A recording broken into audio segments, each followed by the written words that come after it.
Human matapos sa labing unang restoration sa labing karaang imahen sa mahal nga berhin nga niya sa Sugbo karon Disyembre 8 dungan sa solemnidad sa Immaculada Concepcion ipahigayon ang La Acogida de la Virgen con the reception of the Virgin.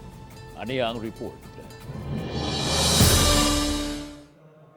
Usa ka emosyonal, makasaysayanon ug espesyal nga adlaw ang mahitabo sa Disyembre 8 atol sa ritual sa pag-abi-abi sa pagbalik na unya sa patrona sa parokya ubos sa titulo nga Nuestra Señora del Carmen La Limpia con Our Lady of Mount Carmel the Clean One.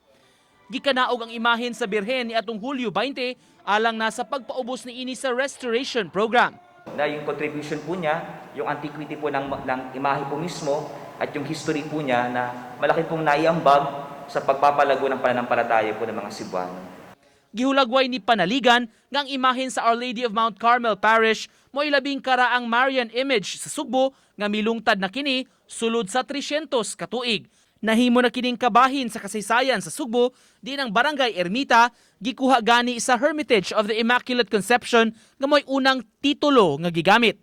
Laing gipahibaw ni Panaligan nga sa Enero sunod tuig ipahigayon usab ang Episcopal coronation sa labing karaang imahen sa mahal nga birhen ubos sa titulo nga Nuestra Señora de Carmen La Limpia.